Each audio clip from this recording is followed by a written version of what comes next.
Good evening, everyone.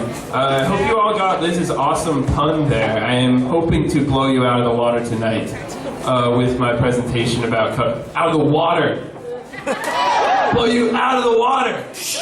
Cuttlefish live in the water. All right, so I wanted to start with a disclaimer. I don't know if you guys ever saw that sketch on SNL about Brian Fellows' Safari Planet, but that's basically the presentation you're watching right now. All right, I am not an accredited zoologist.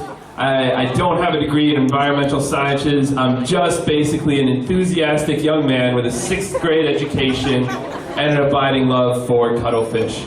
All right, so these are the cuttlefish we're talking about. You can see this magnificent bastard over here. This is one of the biggest cuttlefish we've got in the world. This is a giant Australian cuttlefish. His mantle there is can get about 20 inches long. You could try to measure his head, but it's also squishy. It's really hard. All right, so the craziest thing about cuttlefish is that they are mollusks, okay? So they're in the same phylum. This is a phylum portrait here, as you got your clams, you got snails, you got slugs, you got, over here is the noble cuttlefish. Okay, this is their great-grandfather. This was the first cephalopod ever, Elasmeroceridans.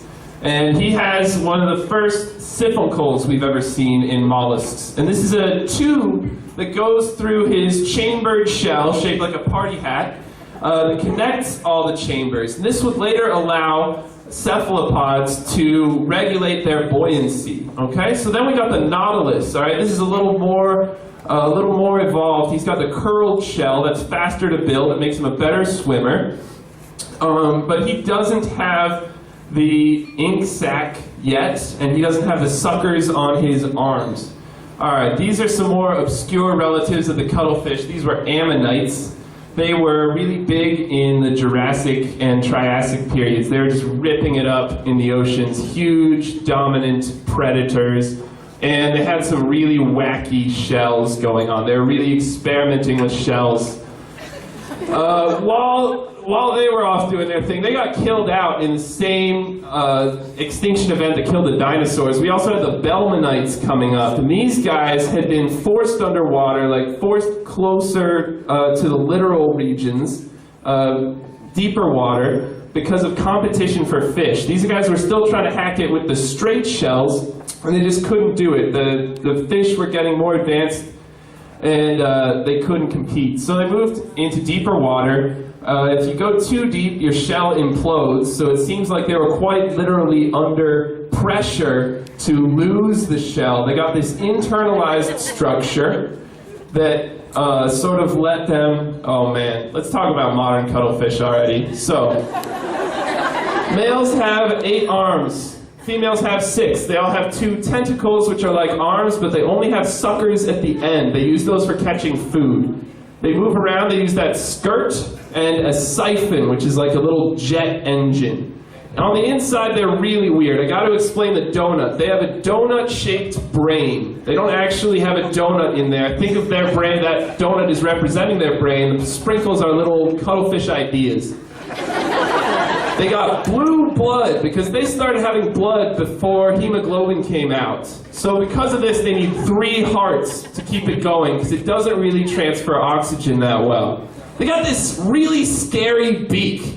They catch their food by grabbing it from the back of the shell, and then they subdue it by biting it. And they have a symbiotic relationship with these bacteria that produce neurotoxins so they can stun their prey, paralyze it. All right, one way that they sneak up on their prey is by using their amazing camouflage. That picture at the top and that picture at the bottom are both of the same broad-clubbed cuttlefish, seconds apart. The way they do this, these amazing camouflage changes, is with all these little balls, these little bags of pigments that they can stretch out when they want to turn that color. I don't know if I explained that very well. They have this lower layer in their skin of cells that just reflect ambient light. Above that, they've got an iridescent layer. Above that, they've got all these little ink packs that they can pull out when they want to turn that color. All right, so it's just as well this GIF isn't working. Because I have more to say. All right, so sometimes sneaking up just gets lame. What these guys will do is, and I have to describe it now, is they will just set off these crazy patterns that are so far outside of their prey's experience of the world that they just stop and they don't know what to do. They're just like, I am having an acid flashback. Grab them by the back of the shell, stun them, that's it. All right, another way, this is an amazing cuttlefish. This is the flamboyant cuttlefish. He plays by nobody's rules but his own. The way he works, he actually just walks around on the seafloor, grabbing shrimp. And then when somebody tries to bother him, he just puts on this crazy display like, oh, look at me, I'm poisonous. Look at me, I'm poisonous, you can't eat me at all. All right, let's talk about cuttlefish mating because it's awesome. Cuttlefish, when they mate, they'll just grab each other by the face. The male will hand a little sperm packet to the female, and she'll just pretty much say, thank you, I'll think about it. All right, that's all she does. She gets to choose which sperm she actually uses to fertilize her eggs. She collects a ton of it, and then she just uses it as she sees fit. So, man, this is a great slide. Okay, so sometimes these males will trick other dominant males by camouflaging themselves as females. Remember I told you that the males have 8 arms and the females have 6, okay? So these weaker males that are smaller will put on this mottled color pattern to look more like a female. They'll put away 2 of their legs, and they'll just kind of walk by the other male suitors like, oh, excuse me. They'll get in there. I need to finish telling you this. They'll get in there. And the female will just be kind of like, oh, hi. He'll be like, here, have some sperm. And she'll do that. Oh, thank you, I'll think about it. It turns out that most of the time when these cuttlefish who've mated with one of these transvestite cuttlefish, most of the time when they meet one of those guys, 70% of the time, they'll just go ahead and use that sperm to fertilize their eggs. So they're actually being like, hey, that was a cool move that you pulled there. I want my babies to be little cross-dressers just like you. All right, that's it for now.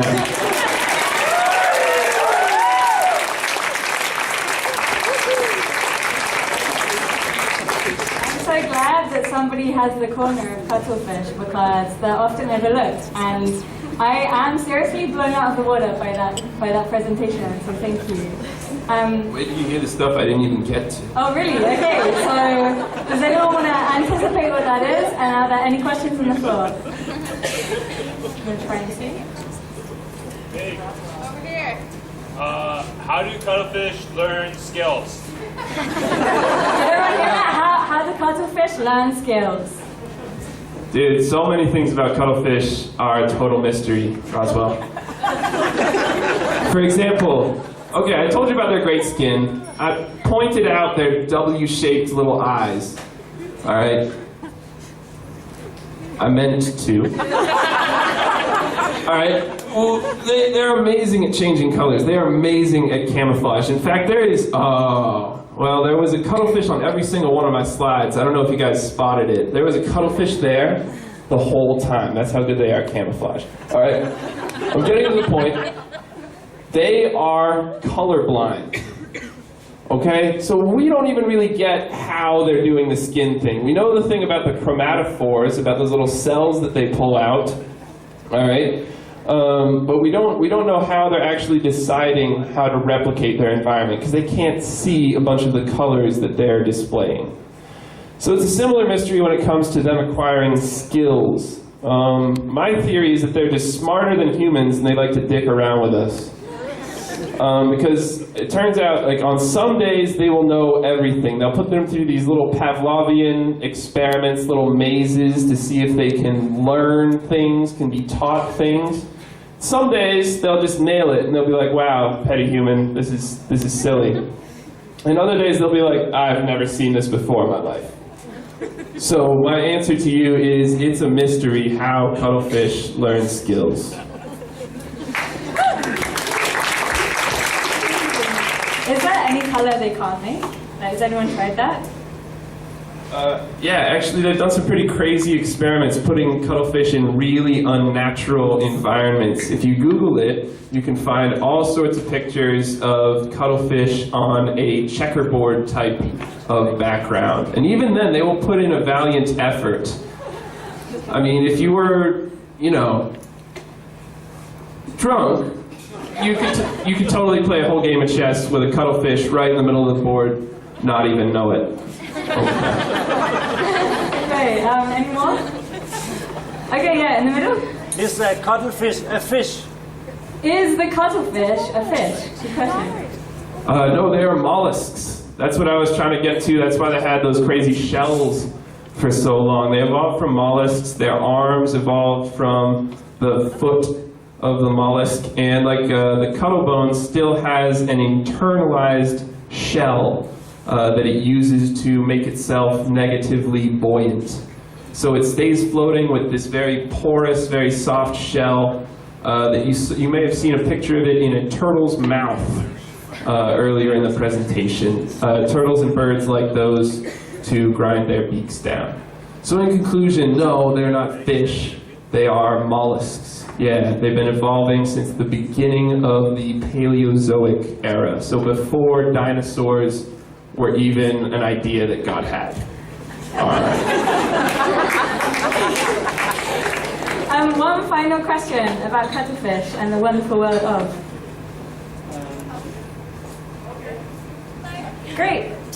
Yeah, from what I read from a military documentary, they try to create armor which they call autocom, which is mean octopus camouflage.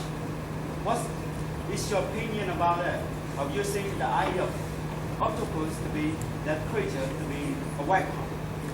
Okay, so the military are putting like octopuses on people's bodies as like armor. Yeah, inspired by it as a form of. So how do you feel about the military? Okay. How do you feel about the military using octopi, the plural of octopus, and cuttlefish? I believe it's octopodes. As camouflage? All right, well, I don't know. I think it's a waste of good technology because cuttlefish have been using it for a long time and they've never waged wars that threatened the extinction of their species.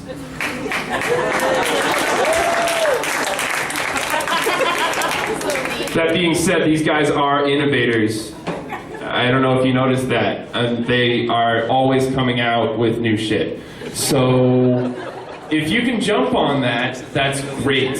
If the military is using it, hey, that means that civilian applications are just around the corner. Cheers. Great. Put your hands together for Sam.